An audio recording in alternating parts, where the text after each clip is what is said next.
It's a pleasure to welcome the author of Breaking Through, Communicating to Open Minds, Move Hearts, and Change the World.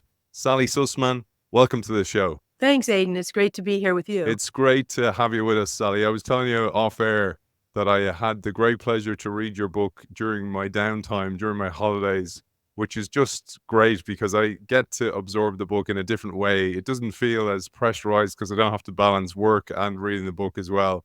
I learned so much. You weave in your own personal story, you weave in the story of Pfizer battling against the pandemic to bring us the vaccine and so much more. Most particularly, I want to tell our audience, Sally imparts so much wisdom about not only how to be the top of your game as a communications professional, but also how to communicate in general. And I thought we'd start with the importance of communication. I pulled a little excerpt here, Sally, that I'd love you to riff on. You say, because of the increased scrutiny and elevated stakes, communication can no longer be considered a soft skill. The ability to lead and drive public conversation is a rock-hard competency. It tests one's abilities as much as any professional discipline, maybe more so in a time when public trust in business, government, and media is at an all-time low. I'd love you to tell us about the importance of communication, not just in your role, but for any professional at any level of the organization. Oh, thank you so much. And I really have to thank you for taking time out of your holiday to read my book. I'm very grateful for that. You've landed on probably the most important sentence in the entire book to get us started. The fact that I believe communications is mistaken as a soft skill and really is a rock-hard competency is something I learned from supporting 9 CEOs over 3 companies over more than 3 decades, working with elected leaders, government officials, and cabinet secretaries. And what I saw, Aiden, was really that all of those individuals are highly competent people. I mean, because you talk to people at the top of business, you don't stumble into the corner office. People get there because they've worked hard and they have competencies. But the ones that are the game changers, that really can shift the paradigm in their field, whether that's Leonard Lauder at the Estee Lauder companies or my current CEO, Bourla at Pfizer, the ones that are the game changers are the one who put as much effort into how they communicate, into practicing those skills of connection, of thinking deeply about what they want to express. And so I wrote this book to share those insights and to encourage people in leadership positions to really understand the importance. And I have to say, it brings me great pride that the Harvard Business Review Press took on this first-time author, because I wanted it to really be a book as much about leadership as about communications. And I think the guiding hand of HBR helped me to do that. I'm going to jump around my notes a little bit here because there's so much in it, and particularly you share so much of your own experience. And I have to say, hats off to you for giving a warts and all experience of your life and indeed your experience of being a communications professional. But there was a piece I wanted to tune into. You mentioned there Leonard Lauder and the humility and the attention to detail of these leaders. You write in the book, after time with the American Express company, you joined Estee Lauder companies where you worked with the Lauder family directly. And you tell us here, Estee Lauder was a master communicator.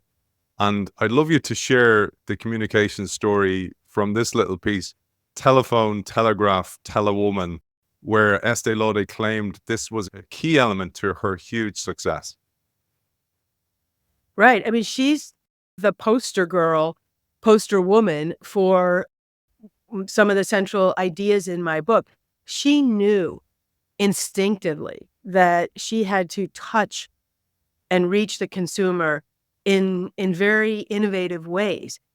She was the founder of this company, and legend is that she started it pretty much in the bathtub in her apartment in Queens, making the products and then hand packaging them and delivering them.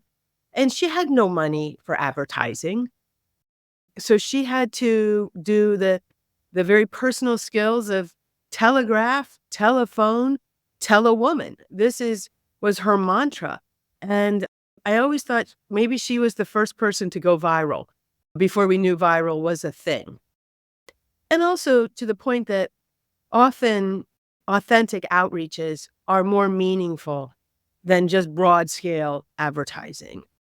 And that was a lesson that Estee learned by necessity, but one that I think we see very much today in all kinds of areas, including certainly in the biopharmaceutical field, that influencer voices come from everywhere, not just from big, flashy advertising campaigns.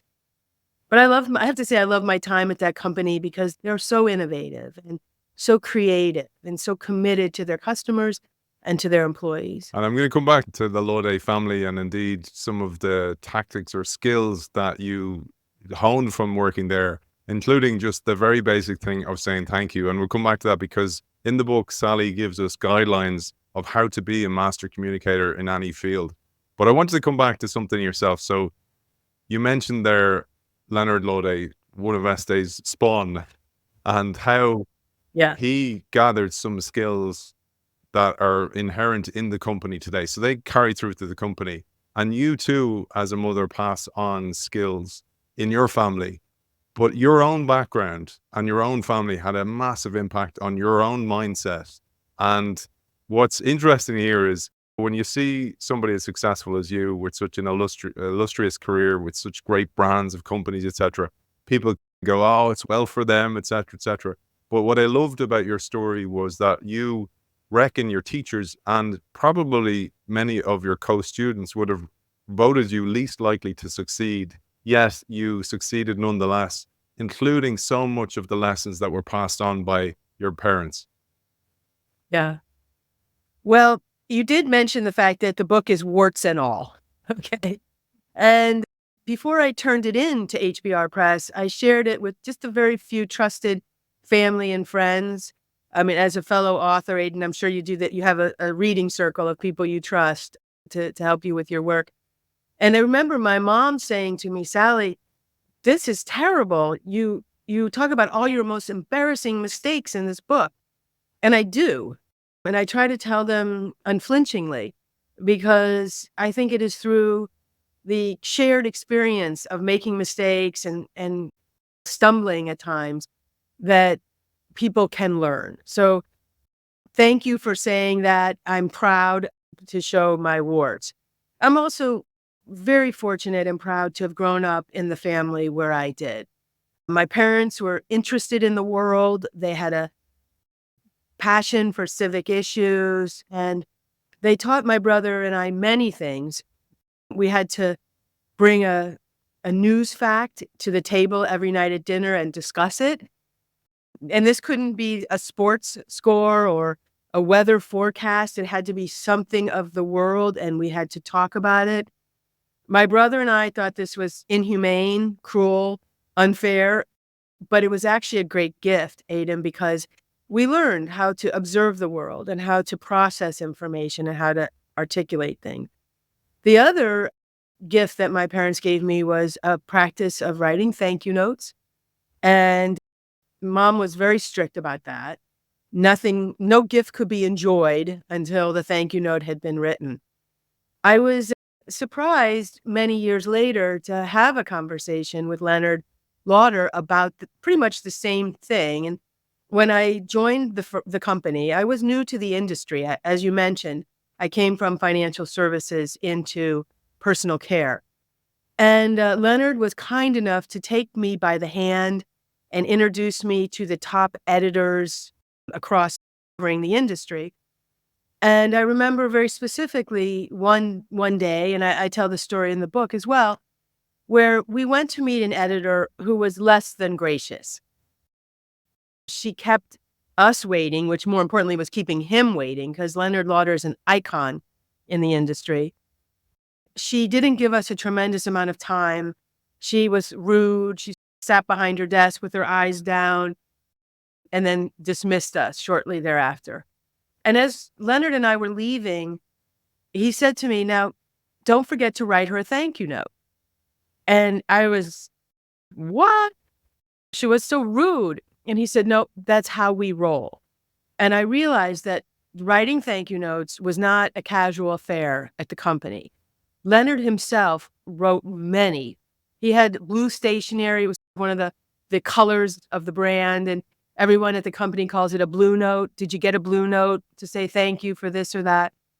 And I realized that, again, before they had money for advertising, before they could spend a lot on splashy incentives, they took the time to thank the women who work behind the counter, their best customers.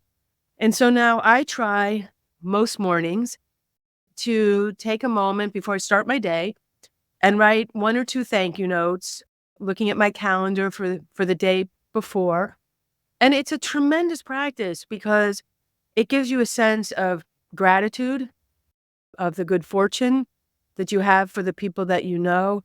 And people are very touched by it, especially in the age of texting and tweeting. And to receive a note through the post with a thank you is still very meaningful and something I take quite seriously. So that's why it's almost a whole chapter dedicated to how to write a thank you note, remembering that specific is important, to not just say thanks for having me for dinner, but thanks for hosting me in your home. And the vegetables from your garden were so delicious, and my seatmate was a lovely choice. The more specific, the better.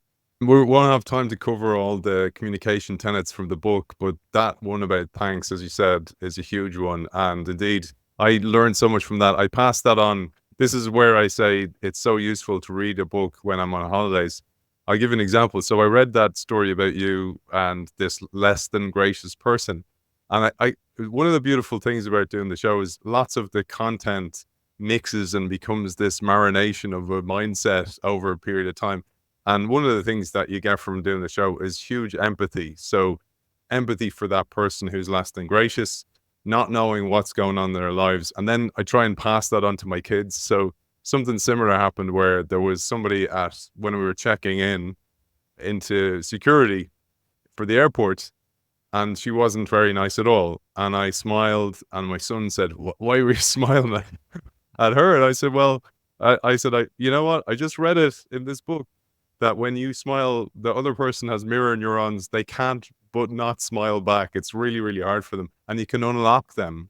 And you never know what's going on in Yes. that person's life as well. So maybe we'll say, seeing as I'm on that one, that element of how you show up to the other person being such a key tenet and key theme that's throughout the book as well. Absolutely. I bet that lady smiled back at you too from the security You did, person. They and can't my help son was themselves. surprised. I was like, "See?" So, yeah, it's great to Yeah. show them and pass on the lessons. Sorry to interrupt you. No, not at all. I have a specific chapter in the book that I refer to as perfecting your pitch. And I want to be clear to all your listeners and viewers that I'm not talking about the dreaded elevator pitch or a cold call where you're pitching an idea maybe to a cynical journalist, but a quality of being in the world. So I tell the story, this one from American Express, and it followed 9/11, which here in New York and throughout the United States was a unforgettable, horrible day. And the American Express headquarters are right down at the World Trade Center where the terrorist action happened and the Twin Towers came down. Ken Chenault was a new CEO, had just been a CEO for a couple of months, who was actually out on the West Coast of the United States meeting with some people in one of the call centers when the tragedy struck, and he knew he needed to get back to the headquarters in New York, had to drive across the country because there were no planes flying for days.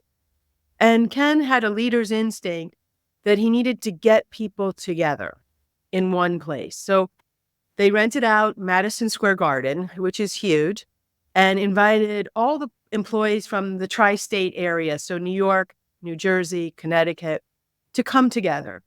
And of course, Ken's staff prepared a speech for him to give, which he didn't give that speech. He spoke from the heart.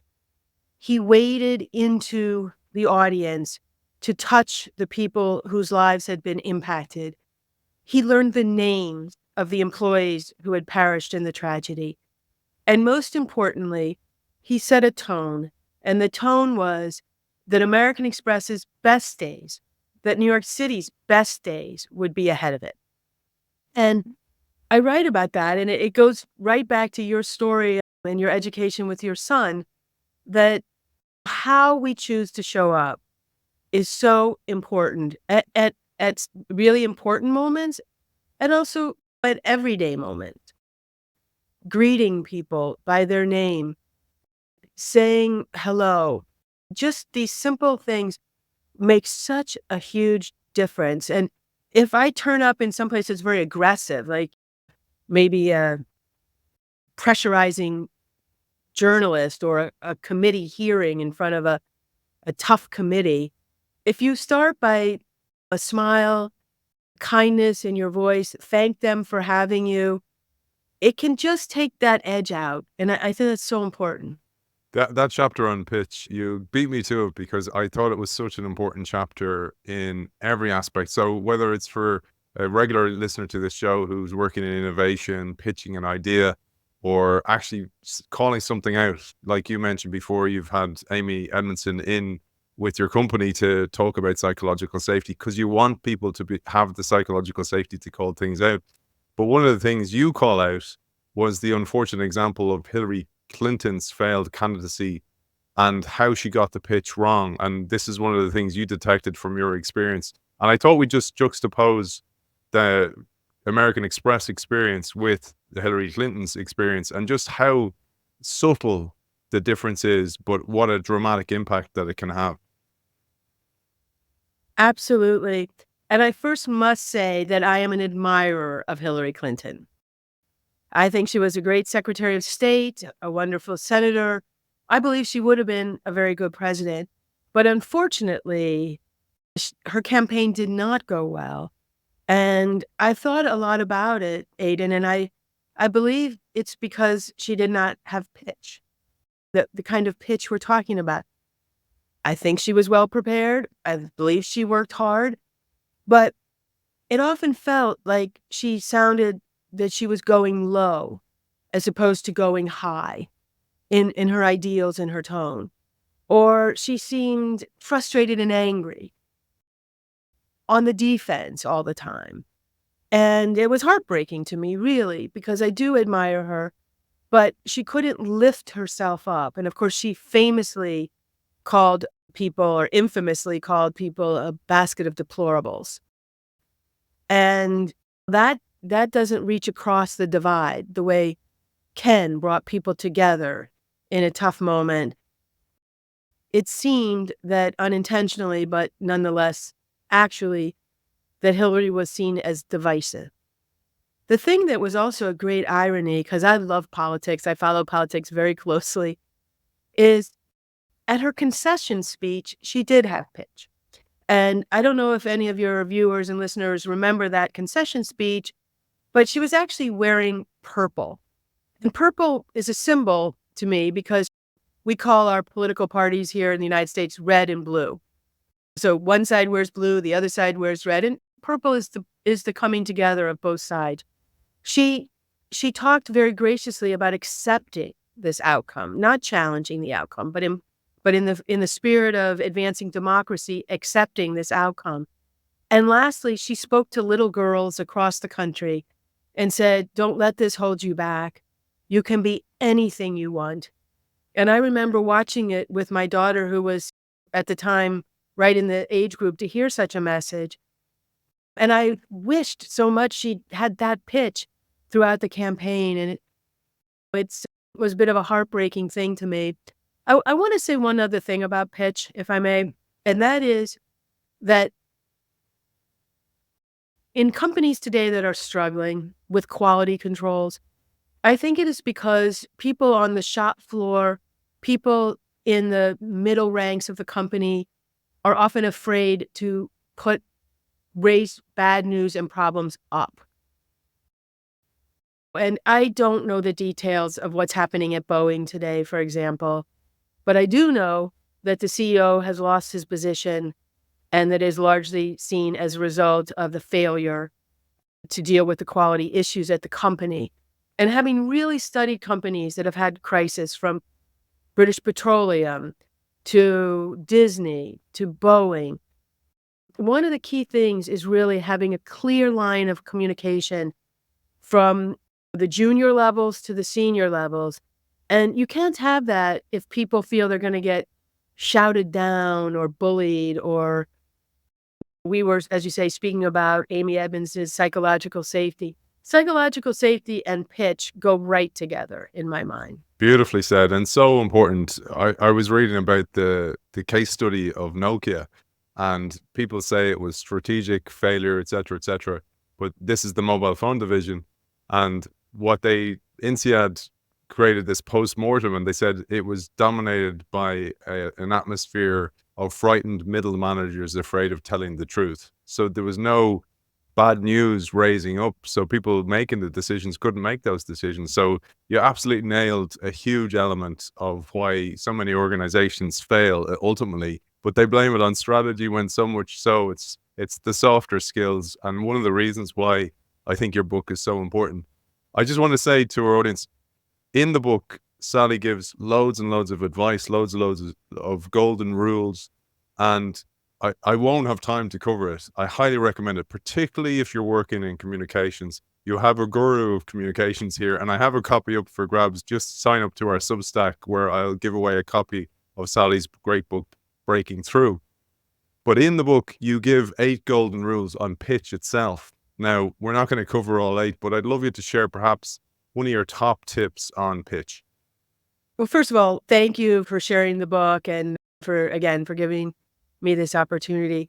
I really think one of the first things that's most important about pitch is really to enter a conversation with an open mind and an open heart to the possibility that this will be pleasant, that it will be something where I will learn. I was excited to speak with you today, knowing of your past. And I really think the mindset that one brings to each and every encounter, I referenced it a little bit, but I've been in hostile environments. I've been places where people don't like the big bad pharma industry, or people have a negative impression just of someone from a large corporation.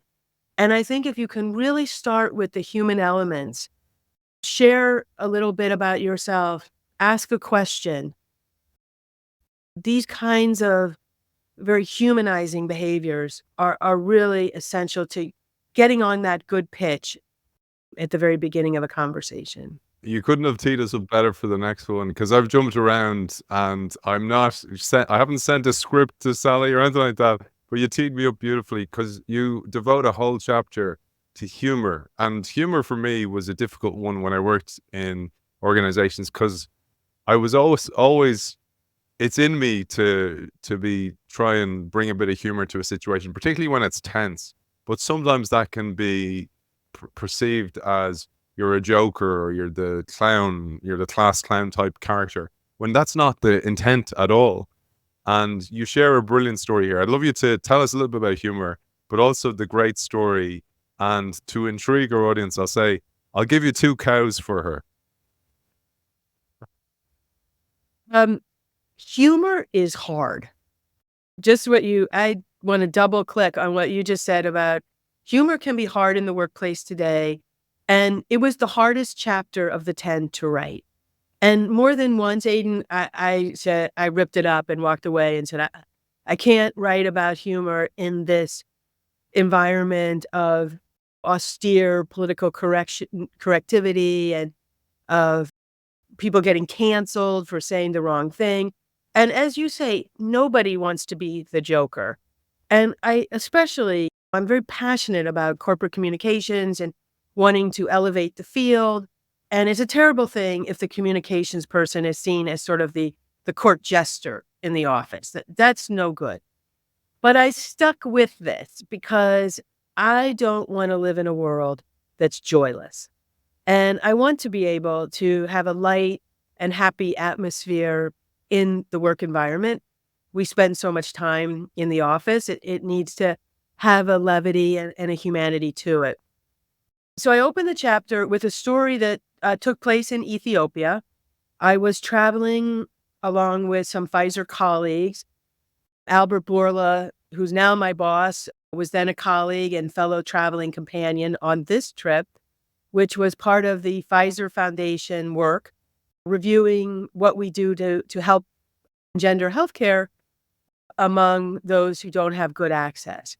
It was the end of a long day. We had some jet lag. It was very hot. We'd been in a maternal clinic, and we were just resting for a moment under a tree, getting ready to get back in our van and carry on, when we saw a group from the village coming toward us to seem friendly, to greet us. And the gentleman who appeared to be the leader came up to me. I was our trip leader. I had been guiding and communicating. And he said to me that he wanted to trade me for 2 cows. And I just lost it. And I pride myself on speaking, and I didn't know what to say. I was sputtering. I am a feminist. I'm a woman leader. I mean, this is ridiculous.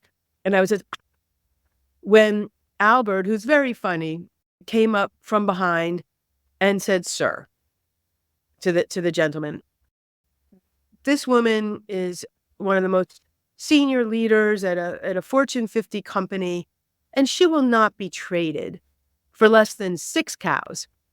And so with that, we all laughed, mostly me, because I realized he was joking me. And of course, we're not going to be traded for cows. But in a faraway place, at a tired moment, I had lost my sense of humor.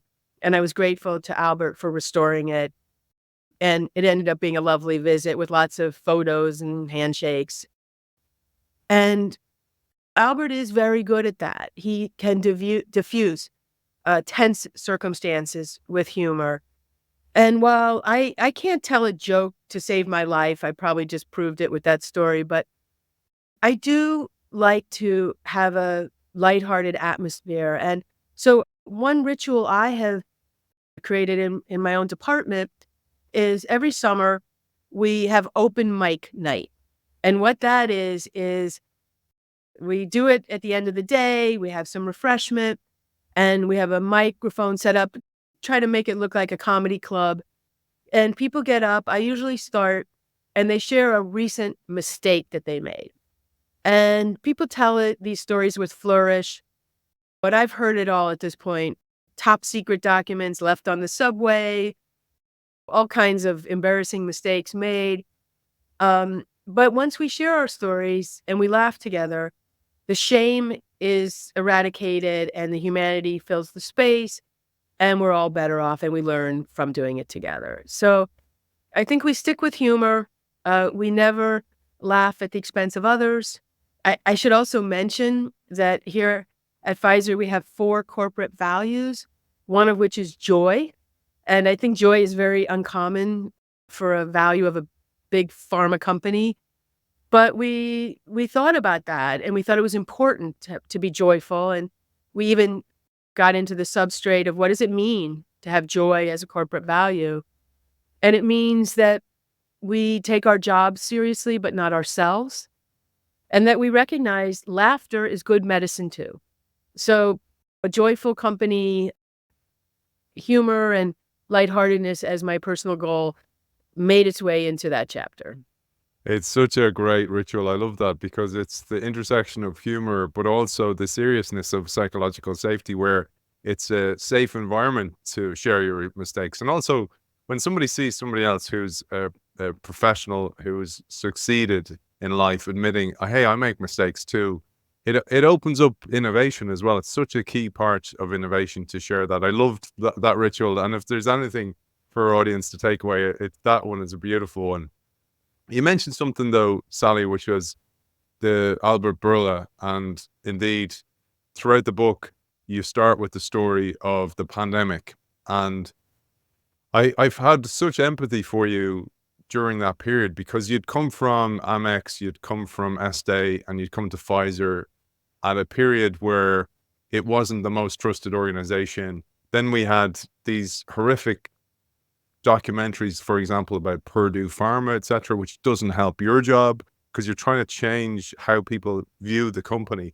And you mentioned how you joined Pfizer in 2007, but in the early days, you almost quit on multiple occasions because of the hostility that the company faced. And you felt very, very viscerally yourself. I thought we'd share that because you're a human being. I think people forget that there's human beings working in all these organizations.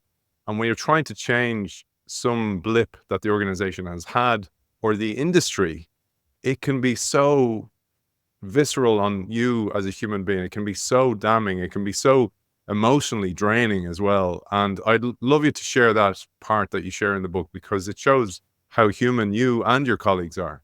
You bet. And thank you for asking me about it. The first two companies I worked for, American Express and Estee Lauder, had a lot of reputational wind at their back. People like these companies. They're fun. American Express had museum quality advertising and marketing. Their photography was done by Annie Leibovitz. They were about travel and lifestyle. And people just loved this company. Same is true for Estee Lauder. As you've mentioned, founded by a great family with deep roots in New York. And they have products that delight women around the world. And mostly wherever this family goes, their red carpet is rolled down because they're generous and they're kind. But when I got a call about coming to Pfizer from a recruiter, I thought, wow, these companies make life-saving medicine, and yet they're pretty much reviled. The reputational data showed big pharma companies down with oil and gas and even with tobacco. And I guess I was naive or perhaps overly self-confident because I thought, that's crazy. I'm going to fix that. This is a great challenge for me. I'm going to go over to the biopharma sector and fix this reputation problem. And as I'd also like to just, as a slight side note to say, switching sectors is really fun because you just are drinking from the fire hose and you're learning all the time. But for me, I felt like I ran headlong into a brick wall. I had underestimated the cynicism towards the industry.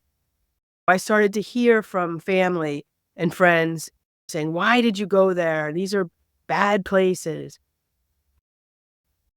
I sat in on focus groups where I heard people say, these companies have a cure for diabetes, but they won't put it forward because insulin is so profitable. And while Pfizer is not an insulin company, it wasn't personal to Pfizer or to me. It was indicative of the level of cynicism and negativity towards the industry. So for my first 10 plus years, I was banging my head against that brick wall. I was trying all sorts of things. And I like to think I was perhaps having incremental progress, but not much. So this was the environment into which you joined Pfizer in 2007. Fast forward to the pandemic, and you really had a lot on your plate. And what I loved here was this is where you derived all your experience, the insights that you'd learned from your parents, from working in the other organizations. But you didn't just go to crisis communications 101 like many organizations would have done, because that's the safe bet. You tore up everything you knew and you leaned into your heart. You leaned into the power of your colleagues as well. You listened to them, just like you said earlier on about who has ideas from lower in the echelons of the organization that they can share. And that became the epiphany of the book, including how Albert Bourla showed up in the crisis as well. I'd love you to share that because this is the genesis of the book, but it was the genesis of your new communications approach when it mattered most. Right. And as I was mentioning, I was struggling before the pandemic, and I thought I might have been running out of gas for this challenge. And then it was just about 4 years ago today, 4 years ago from now when we're talking, you and I that the world started to hear about this thing called the coronavirus and the COVID epidemic. And Albert Bourla had gone to Greece to give a speech at a conference.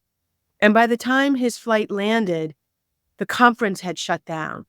And we all recall that closing of doors across society as people were starting to hunker down in anticipation of the pandemic. So Albert had to just turn around, came back to New York, and on his flight, he wrote on a little piece of paper that we still have at the company today that he had to do 3 things. First, take care of our 85,000 employees across the globe because employee wellness became a top priority. Secondly, to ensure the steady stream of medicine around the world because horrible illnesses like cancer and Alzheimer's, they didn't go on break during the pandemic.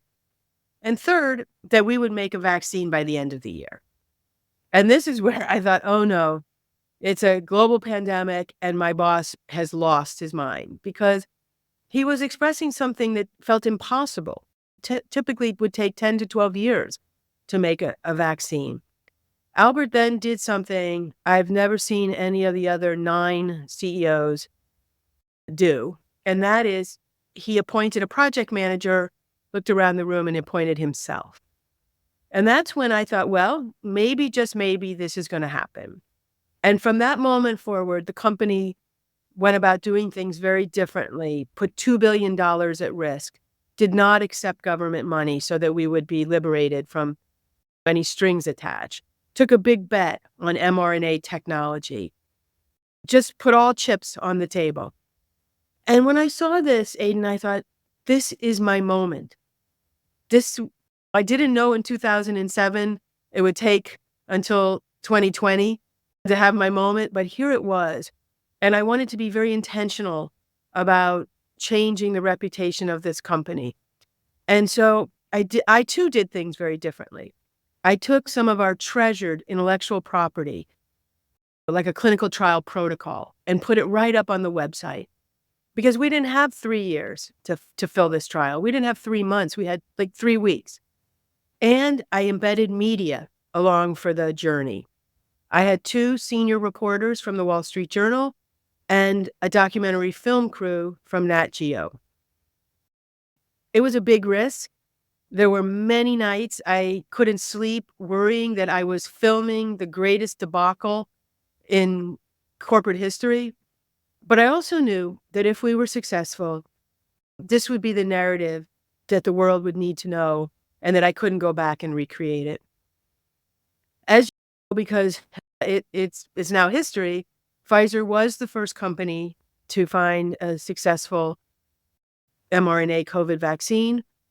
And when we found out the vaccine worked, the very next day, the Wall Street Journal dropped 4 full pages, every detail, under a wonderful headline, "The Pfizer Vaccine, Crazy Deadlines and a Pushy CEO."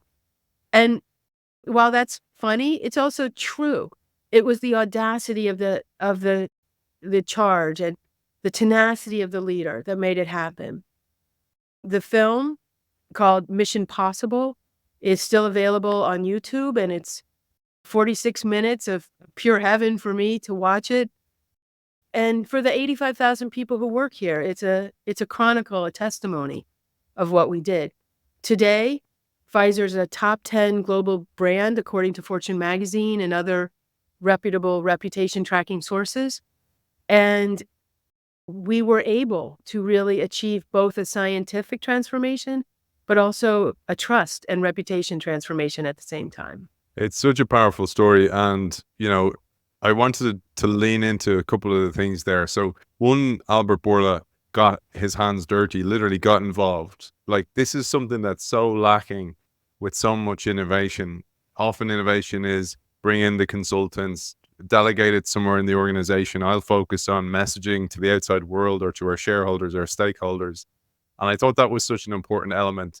But then also you had a different approach as an innovator, because one of the things I saw here was a pattern that you had experienced a video, a documentary before gone the wrong way when it didn't go. So you'd seen this firsthand, you'd seen the documentary. Maybe you'll share that because you had been stung in the past, but yet you had the bravery to innovate and go, you know what, this is the way forward.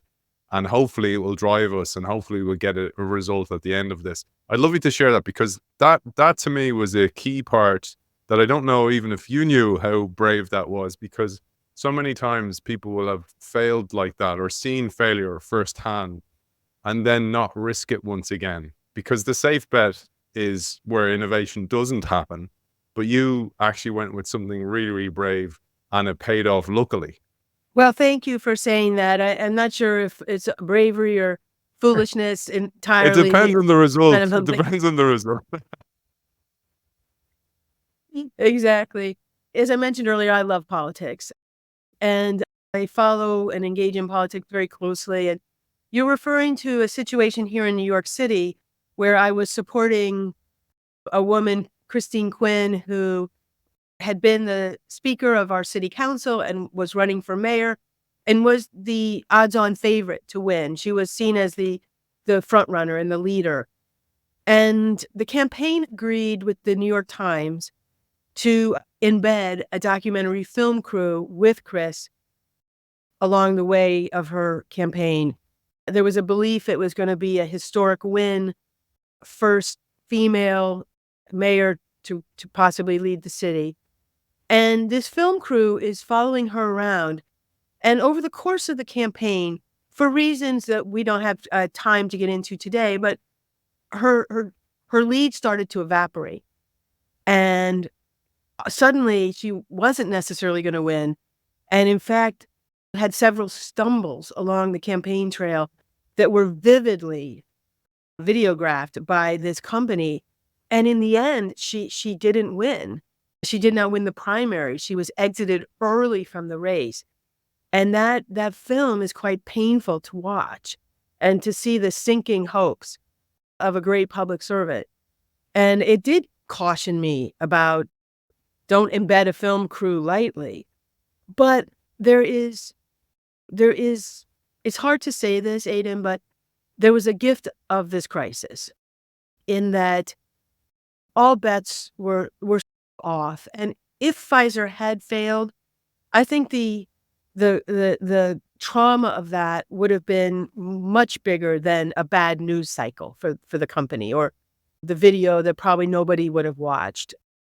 The stakes were so high, and Albert's leadership was really pro-risk. Albert is himself Greek, proudly Greek, and he likes to quote Greek philosophers to us here at the company. And one of my favorites of his quotes is from Aristotle, where he says, our problem is not that we aim high and miss.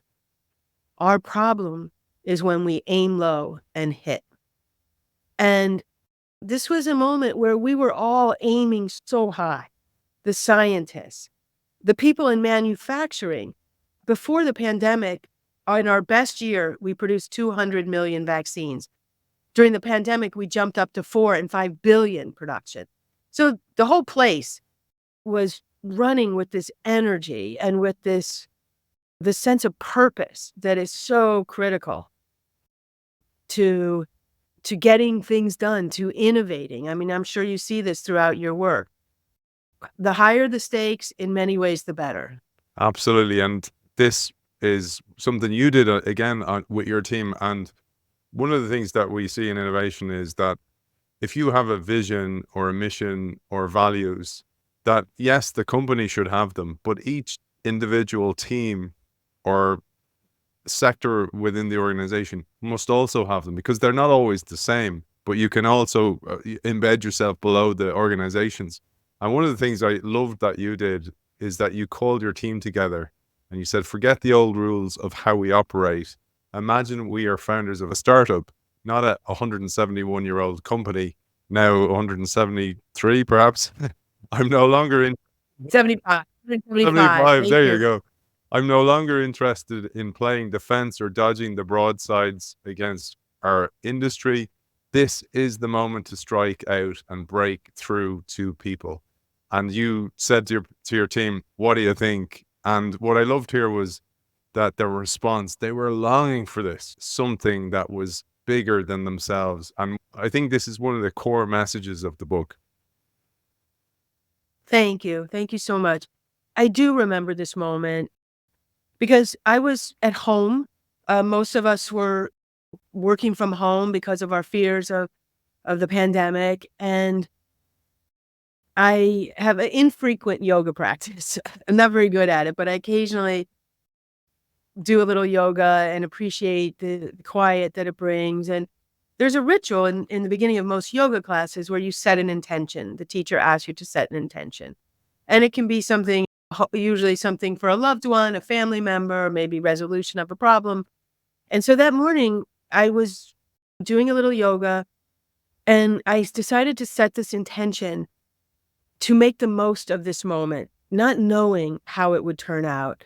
And as you say, I grabbed my team and we jumped on a video call and I started talking to them about this. And rather than sensing they're feeling tired or overwrought or worn down by this, I literally saw them rise.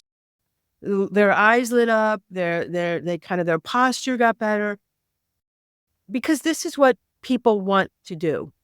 And as I mentioned, I had gotten a bit ground down over the decade, and I am not proud to say that I didn't always take the harder road. I might not tell people what I did in my profession because I didn't want to get into an argument. But in this moment, lives were at stake. Literally, we would think about every day how many people died. We'd hear it on the news. The need for the vaccine was urgent. And I suddenly felt more confident. And I opened the aperture on the stakeholders that we would engage with. We always, of course, it would engage with patient groups and regulators and those stakeholders close to home in the biopharmaceutical industry. But during the pandemic, I was invited to speak to the Restaurant Workers Association because they wanted to know, how do we try to get our restaurants open in this environment? When will we have vaccines and how will they protect us? Same that I went and engaged with the teachers union, someone I had never talked to. And importantly, for me personally, I came out from behind the scenes. During my whole career, more than 30 years, my job had been to help others to know what to say or where to go and how to build bridges to stakeholders. And because we were all running flat out, some of those opportunities turned to me. I went on television. I did more podcasts. I gave speeches, things I hadn't done before.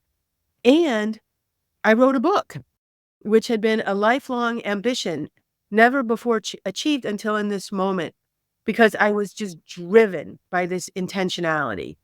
And it opened up new lines of thought for me about, yes, communications, but also leadership and connection.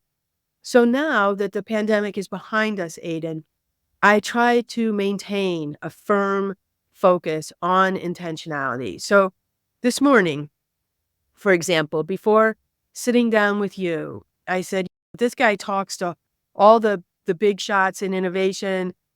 My goal will be to add something new to the conversation, to try to bring my own perspective and hopefully to make it interesting. But when I'm talking to my parents, my daughter, my colleagues, my boss, I try to say ahead of the engagement, take 30 seconds and claim an intention. It's really very powerful. Beautiful. And I don't know if you know Ellen Langer. She's like the mother of mindfulness, the mother of positive psychology. Brilliant Harvard professor. And one of the things she talks about being mindful is very similar to the idea of intentionality. It's actually just being present in whatever you're doing. And this is a nice link to the next one where about being curious. And here you can use the word breakthrough communicator synonymously with an innovator. You say here, breakthrough communicators are relentlessly curious. They are interested in things outside themselves. They are virtuoso listeners, and they ask probing questions and listen mindfully to the answers. So this is actually truly being present, truly listening, etc. But I wanted to share this, and perhaps this is the last tenet we'll share as well. I absolutely loved how your own curiosity and leaning into it, and your practice of journaling as well, that you haven't really mentioned. You mentioned about thank you notes, but you also journal very, very regularly the things you're grateful for, etc. But also note things you're curious about. And this led to your dream intern. And one of the things I talk about in my work is reverse onboarding. So when you have somebody who comes in as an intern in the organization or a newcomer, rather than program them in the way things are done around here, ask them to report back to you, warts and all, what they see that you're doing wrong with their fresh eyes, because you've become used to it.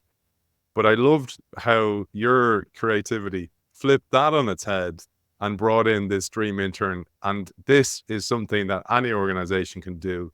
And it proved to be a masterstroke for you.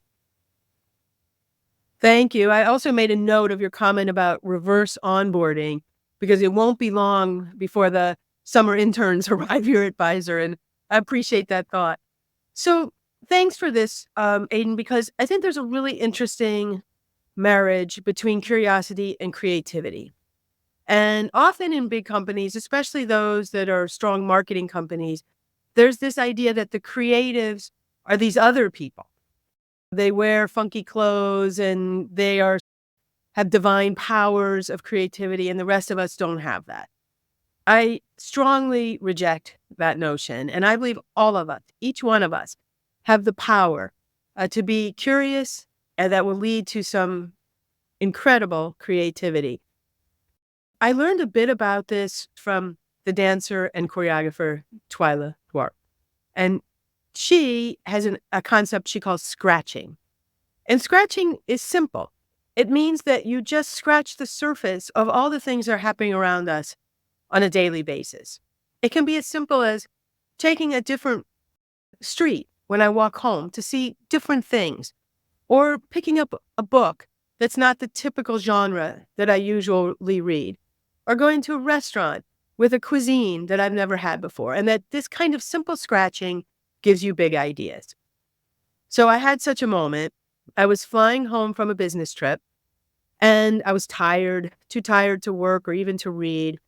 And so I decided to scratch a little bit, and I looked at the movies that they were showing on the plane, and there was one called The Intern. And if anyone is not familiar with that movie, it stars Robert De Niro, who plays a retired man who didn't like his retirement, felt very much on the margins, and joined a firm as their summer intern. The other main character is Anne Hathaway, who plays the business boss lady, who's lonely in the job and struggling and doesn't really have anyone in the company that she can talk to because she's the boss. She and he form a close relationship and become great friends, and of course, solve all their mutual problems. Happy ending.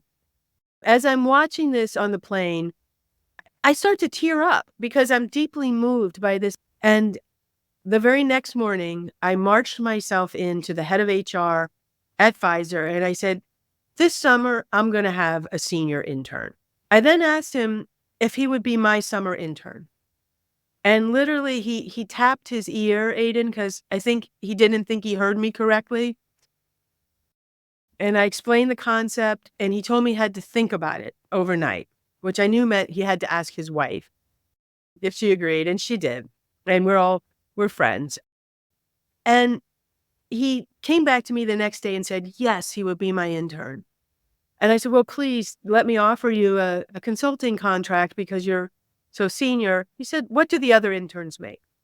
$18 an hour. He said, I'll take it. And I said, but please let me give you an office so you have some privacy. Where do the other interns sit? He asked. I said, over here in the bullpen. He sat in the bullpen. And he became this much beloved figure. And he helped me as well with things that were marinating in my mind. But what was most incredible is that people heard about this thing we were doing. It went a little viral. Fast Company magazine asked us about it and covered it and put us on the cover of Fast Company magazine. For a decade plus, I'd been trying to get Pfizer on the cover of Fast Company with no success. But this kind of quirky, very human, simple intergenerational experiment put a shine on the company. It's a company willing to do things out of the box.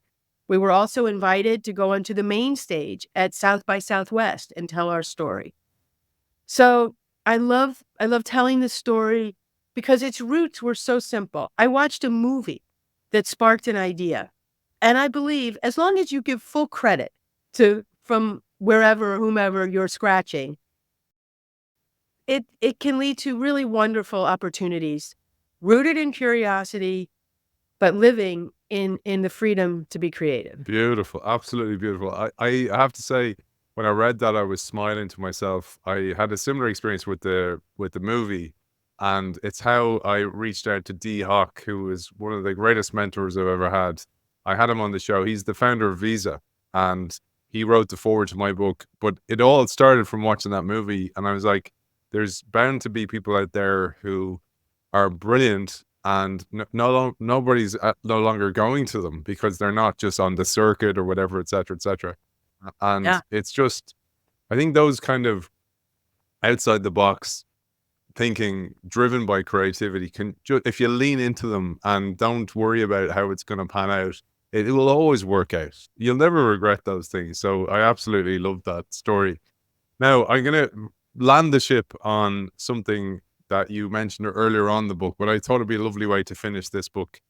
Firstly, congratulations to you on the Matrix Award. And for people who don't know what that is, it is the highest honor that can be bestowed upon somebody in Sally's professional in communications.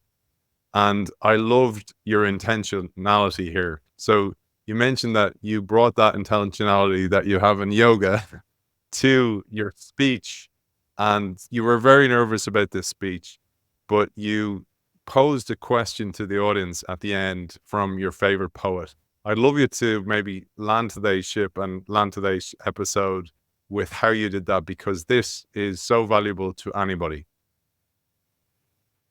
Nothing would make me happier. Thank you for the opportunity. And you're right. Winning a Matrix was a very big deal to me. It was something that for many years I wanted to achieve, and they'd come out every year with the list of winners and it wasn't on it. And I thought, oh, well, it's not going to happen for me. And then it did come when I was here at Pfizer. I was given the Matrix Award for Communications.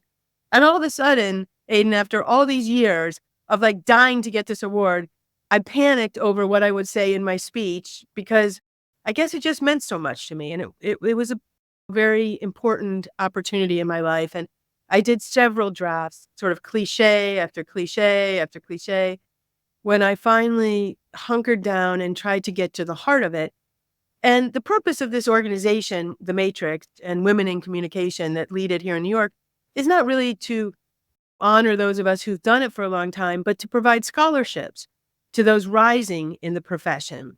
So I decided the most meaningful thing I could do, and what became my intention, was to speak directly to those young people in this field that I care so much about. And I was reminded of a line by one of my favorite poets, Mary Oliver. And her poem titled The Summer Day ends with quite an evocative question. And Mary says, "Tell me, what is it you will do with your one wild and precious life?" And I just let that question hang in the air because the phrase "tell me" is full of good pitch, right? It means I want to know, I'm listening. And what is it you want, not what other people want? And each life is truly, in my mind, wild and precious. So it was a very powerful moment for me, and I hope one in which inspired the young women in the field. Helping young people in the field is extremely important to me. Corporate affairs and communications isn't singular in how people credential themselves for this work. If you're the general counsel of a company, you better have a legal degree. if you're our head of R&D, you likely have at least one PhD in science. But in my field, people come from all different backgrounds. There are journalists, politicians, poets, philosophers. And we learn our trade and our craft by watching others do it. And this book, Breaking Through, is my apprenticeship for people who want to be in this field and want to know the lived experience for doing the work. And so I'm just, again, super grateful to you for allowing me this opportunity and the time for Answers to Breathe. And really thank you so much for your interest in the book. Well, I don't have a blue note to write this on, but author of Breaking Through, Communicating to Open Minds, Move Hearts, and Change the World, Sally Susman, thank you. Aiden, thank you.